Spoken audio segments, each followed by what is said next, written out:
سورۃ الانعام کی آیت نمبر 153۔ الحمدللہ وکفی وسلام علی عبادہ الذین اصطفی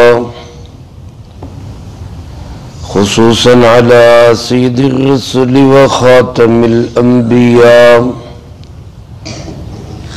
وعلى آلہ واصحابہ الاتقیاء اما بعد فاعوذ باللہ من الشیطان الرجیم بسم اللہ الرحمن الرحیم وَأَنَّ هَذَا صِرَاطِي مُسْتَقِيمًا فَاتَّبِعُوهُ وَلَا تَتَّبِعُوا السُّبُلَ فَتَفَرَّقَ بِكُمْ عَنْ سَبِيلِهِ ذَلِكُمْ وَصَّاكُمْ بِهِ لَعَلَّكُمْ تَتَّقُونَ وَأَنَّ هَذَا صِرَاطِي مُسْتَقِيمًا، اور بے شک یہ ہے میرا سیدھا راستہ، فاتبعوہ، سو اسی کی پیروی کرو، ولا تتبعوا السبل، اور مت پیچھے چلو مختلف راستوں کے، فتفرق بکم عن سبیلی، ورنہ وہ تمہیں جدا کر دیں گے اللہ کے راستے سے، ذالکم وصاکم بہ، یہ وہ وصیت کی اس نے تمہیں، لعلکم تتقون، تاکہ تم تقوی حاصل کرو۔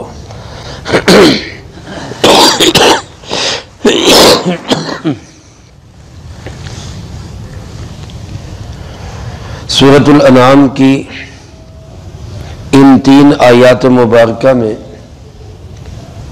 اللہ رب العالمین نے 10 حکم ارشاد فرمائے جو نہایت اہم ترین حکم ہے۔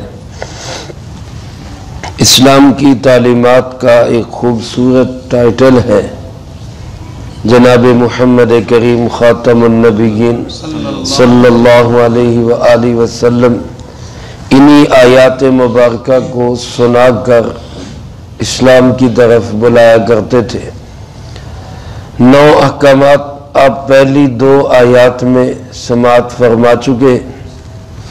اس تیسری آیت مبارکہ میں اللہ پاک نے 10واں حکم ارشاد فرمایا ہے، اور وہ حکم یہ کہ یہ سیدھا راستہ ہے، اسی کی پیروی کرو۔ یہ سے مراد کیا ہے؟ ھذا اسم اشارہ کس کی طرف ہے؟ بعض مفسرین کرام رحمہم اللہ فرماتے ہیں کہ ھذا کا اشارہ قرآن کریم کی طرف ہے، یہ قرآن کریم کا راستہ سیدھا راستہ ہے، اسی کی پیروی کرو، اس کو چھوڑ کر دوسرے راستوں کے پیچھے نہ چلو، ورنہ اللہ کے راستے سے بھٹک جاؤ گے۔ اور بعض مفسرین کرام فرماتے ہیں کہ ھذا کا اسم اشارہ اسلام کی طرف ہے، یہ اسلام کا راستہ، یہ سیدھا راستہ ہے، اس پہ چلو۔ اور بعض مفسرین کرام رحمہم اللہ یہ بھی فرماتے ہیں کہ ھذا کا اشارہ سورۃ الانعام کی طرف ہے۔ اس سورۃ مبارکہ میں جو مضامین بیان ہوئے یہ سیدھا راستہ ہے، اس پہ چلو۔ میرے محترم دوستو، یہاں غور کرنے کی بات یہ بھی ہے کہ اللہ پاک نے جب اپنے راستے کا ذکر کیا، صراطی، میرا راستہ، اس کے لیے لفظ استعمال کیے صراط کا، اور جب دوسرے راستوں سے بچنے کا حکم دیا تو اس کے لیے لفظ استعمال کیا وَلَا تَتَّبِعُوا السُّبُلَ۔ سبل سبیل کی جمع ہے، اور سبیل بھی راستے کو کہتے ہیں، صراط بھی راستے کو کہتے ہیں، سبیل بھی راستے کو کہتے ہیں، طریق بھی راستے کو کہتے ہیں، اور بھی بہت سارے لفظ راستے کے لیے استعمال ہوتے ہیں، جیسا کہ شارع کا لفظ بھی راستے کے لیے استعمال ہوتا ہے، لیکن صراط اللہ کا راستہ ہے۔ اہدنا الصراط المستقیم، ہم سورۃ فاتحہ میں دعا بھی کرتے اللہ ہمیں سیدھا راستہ دکھا، وہاں بھی لفظ صراط کا استعمال ہوا ہے۔ تو صراط میں اور دوسرے لفظوں میں فرق کیا ہے؟ علماء نے لکھا ہے کہ الصراط یا صراط اس راستے کو کہتے ہیں جو منزل تک پہنچنے کے لیے سب سے مختصر اور شارٹ کٹ راستہ ہو، اور صراط اس راستے کو کہتے ہیں جو منزل تک پہنچنے کے لیے بالکل سیدھا راستہ ہو، اس میں ٹیڑھے موڑے موڑ نہ ہو۔ اور صراط اس راستے کو کہتے ہیں کہ جو منزل تک پہنچنے کے لیے کشادہ راستہ ہو، کھلا راستہ ہو، اور صراط اس راستے کو کہتے ہیں جو منزل تک پہنچنے کے لیے ایک ہی راستہ ہو، دوسرا کوئی راستہ نہ ہو۔ تو گویا اللہ تک پہنچنے کا کشادہ راستہ، سیدھا راستہ، کھلا راستہ، مختصر اور شارٹ کٹ راستہ، اور پھر ایک ہی راستہ، وہ صرف قرآن اور اسلام کا راستہ ہے، اس کے علاوہ کوئی راستہ نہیں۔ باقی جتنے ہیں وہ سبیل ہیں، لیکن وہ اللہ تک پہنچیں گے نہیں۔ مسند دارمی میں یہ حدیث مبارک ہے، رسول اللہ صلی اللہ علیہ وآلہ وسلم ایک موقع پر حضرات صحابہ اکرام رضی اللہ تعالیٰ مجمعین آپ کے ساتھ تھے، کسی جگہ آپ بیٹھے ہوئے زمین پر تشریف فرما تھے، تو آپ نے درخت کی ایک ٹہنی کے ذریعے زمین پر ایک نقشہ بنایا، زمین پر ایک نقشہ بنایا۔ نقشہ اس طرح بنایا کہ ایک ایسے ڈبہ سا بنایا آپ نے، مستطیل ڈبہ ٹہنی کے ساتھ، اور اس کے درمیان میں ایک سیدھی لائن کھینچی، بالکل سیدھی، اور اس کی سائیڈوں پہ چھوٹی چھوٹی لائنیں بنا دی۔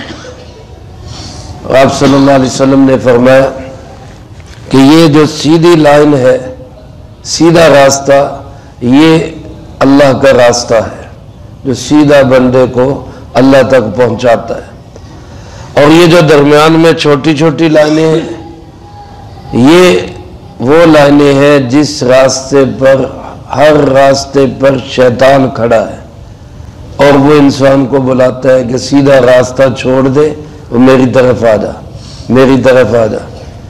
اگر انسان ادھر توجہ نہ کرے اور سیدھا چلتا رہے تو وہ سیدھا پہنچے گا کس کے پاس؟ اللہ رب العالمین کے پاس۔ اور اگر دائیں بائیں متوجہ ہو جائے تو شیطان بڑی چمک دمک، خوبصورتی، تزئین و آرائش اور ملمہ سازی اور ایسا چکنا چپڑا کر کے دکھاتا ہے کہ انسان بہک کر سیدھا راستہ چھوڑ بیٹھتا ہے۔ اللہ ہم سب کی حفاظت فرمائے۔ تو میرے عزیز دوستو، اللہ رب العالمین کا اعلان ہے، یہ قرآن کا راستہ، یہ اسلام کا راستہ، یہ جناب محمد کریم بلند آواز سے کہہ دیں صلی اللہ علیہ وآلہ وسلم کا راستہ، یہی سیدھا راستہ ہے۔ لہذا فاتبعوہ، 10واں حکم یہ ہے اسی راستے کی پیروی کرو، اس کو مت چھوڑو۔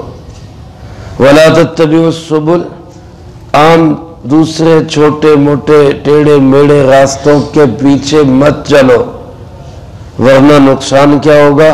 فَتَفَرَّقَ بِكُمْ عَنْ سَبِيلِهِ، یہ تمہیں اللہ کے راستے سے جدا کر دیں گے، اللہ کے راستے سے تمہیں ہٹا دیں گے۔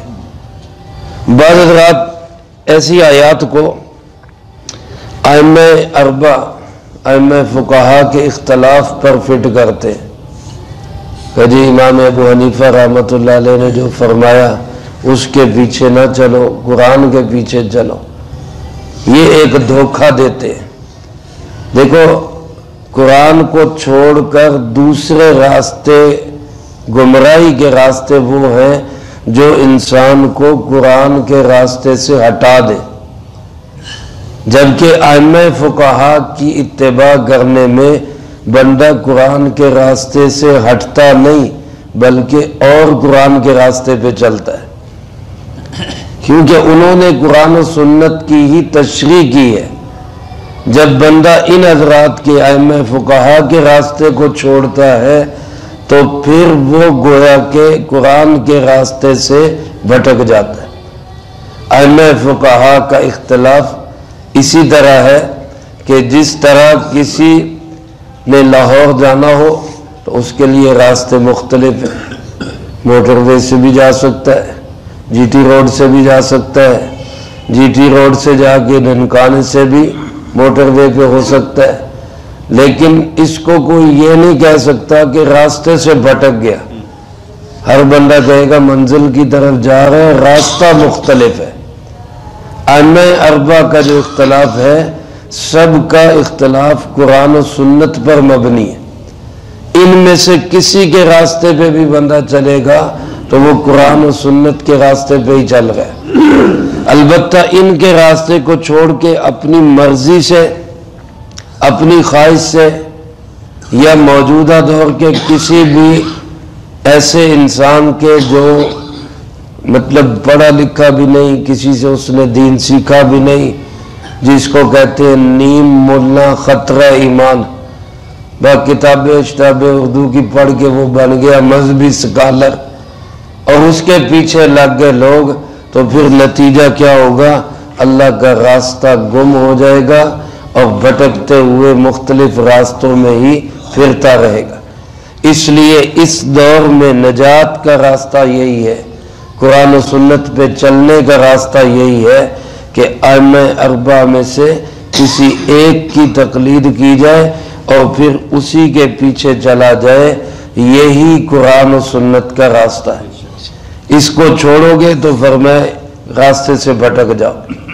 آخر میں فرمائے ذالکم وصاکم بھی، اللہ تمہیں اس کی وصیت کرتا ہے لعلکم تتقون، تاکہ تم ڈر جاؤ، تقوی حاصل کر۔ یہاں میرے عزیز دوستو ذرا غور فرمائے، اللہ پاک نے کیسا بہترین اصول انداز ہے قرآن کریم کا، اللہ رب العالمین کا، یعنی قانون بیان کیے، لیکن اس طرح نہیں جس طرح پاکستان کے قانون ہوتے ہیں، اس طرح نہیں جس سے کسی اور ملک کے قانون ہوتے ہیں، دفعہ نمبر 1، دفعہ نمبر 2، دفعہ نمبر 3، 10 دفعات بیان کر دی، اب جو چلے گا ٹھیک، نہیں چلے گا چلان ہو جائے گا۔ اللہ پاک نے 5 اصول بیان کیے، وہ 5 دفعات ہے، پھر فرمایا تمہیں وصیت کر رہا ہے، تمہارا رب کر رہا ہے، تمہارا اللہ تمہیں کہہ رہا ہے ان پہ چلو۔ پہلے کے ساتھ فرمایا تاکہ تمہیں عقل آ جائے۔ پھر 4 اصول بیان کیے، پھر کہا اللہ تمہیں کہہ رہا ہے اوہ اللہ کی مان لو، اللہ تمہارا رب ہے، وہ تمہارے لیے اصول بیان کر رہا ہے، وہ تم سے محبت کرتا ہے، تمہارا بھلا چاہتا ہے، ان اصولوں پہ چلو۔ اس کے ساتھ فرمایا تاکہ تمہیں نصیحت حاصل ہو۔ پھر ایک اصول بیان کیا، پھر کہا تمہارا اللہ تمہیں بتا رہا ہے، وہ وصیت کر رہا ہے تاکہ تم تقوی اختیار کرو۔ یہ بہترین انداز دنیا کے کسی اور اصول اور قانون میں نہیں ملے گا۔ اور پھر میں عزیز دوستو جو پہلے 5 اللہ پاک نے بیان کیے، وہ 5 ایسے تھے جن کو عرب کے لوگ کوئی گناہ ہی نہیں سمجھتے تھے۔ مثلا پہلا تھا شرک کرنا، عرب کے لوگ کوئی اس کو گناہ نہیں سمجھتے تھے۔ دوسرا والدین کی نافرمانی کرنا، عرب کے لوگ اس کو بھی کوئی گناہ اور کوئی بری چیز نہیں سمجھتے تھے، وہ کہتے تھے روٹین کا حصہ ہے، ہمارے باپ دادوں، ہمارے باپ نے اپنے باپ کی مخالفت کی، نافرمانی کی، اس نے اپنے باپ کی، ہم اپنے کی کر رہے ہیں، ہمارے پچھلے ہماری کریں گے، یہ چلتا ہی رہتا ہے ایسے، اس لیے وہ اس کو گناہ نہیں سمجھتے۔ اسی طرح تیسری چیز اولاد کا قتل، اس کو بھی عرب کے لوگ کوئی گناہ نہیں سمجھتے تھے۔ چوتھی چیز بے حیائی اور لچر پن، بے شرمی، یہ بھی ان کے نزدیک کوئی عیب کی بات نہیں تھی۔ اور 5ویں چیز کسی کو بھی قتل کر دینا، کہ ان کے لیے کوئی مسئلہ نہیں، کوئی گناہ نہیں۔ ان 5 کے بعد اللہ پاک نے فرمایا لعلکم تاکلون، کوئی عقل کو ہاتھ مارو، کیا کر رہے، بے وقوفوں کی طرح چل رہے، عقل مند بنو، ان چیزوں سے بچو۔ اس کے بعد اگلی 4 چیزیں اس کو عرب کے لوگ بھی برا سمجھتے تھے، لیکن غفلت ہو جاتی، غفلت کی وجہ سے ان پہ عمل کرتے تھے۔ مثلا مال یتیم کو کھانا، اس کو عرب کے لوگ بھی کہتے تھے بھی نہیں، غلط ہے، نہیں کرنا چاہیے، یتیم کا خیال رکھنا چاہیے۔ اور اس کے بعد ناپ تول کو پورا کرنا، معاشرے کے لوگ بھی سمجھتے تھے بھی یار ایسا نہیں کرنا چاہیے، ناپ تول پورا رکھنا چاہیے۔ اور پھر اس کے بعد عدل کی بات کرنا، اس کو بھی وہ سمجھتے تھے کہ بالکل ٹھیک ہے، عدل کی بات کرنی چاہیے۔ اور پھر اس کے بعد اللہ کے عہد کو پورا کرنا، کسی سے بھی وعدہ کیا اس کو نبھاؤ، پورا کرو۔ ان 4 چیزوں کو عرب کے لوگ بھی سمجھتے تھے کہ یہ ہونی چاہیے، لیکن کبھی عمل نہیں کرتے تھے، اس کی وجہ غفلت تھی۔ اور غفلت کا علاج ہے تذکر، یاد کرنا، دھیان رکھنا، خیال رکھنا۔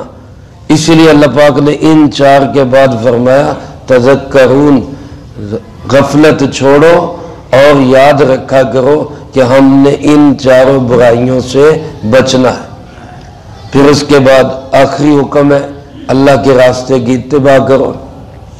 اللہ کے راستے پہ چلانے والی کوئی اور چیز نہیں ہے سوائے اللہ کے ڈر کے، اور کوئی چیز نہیں۔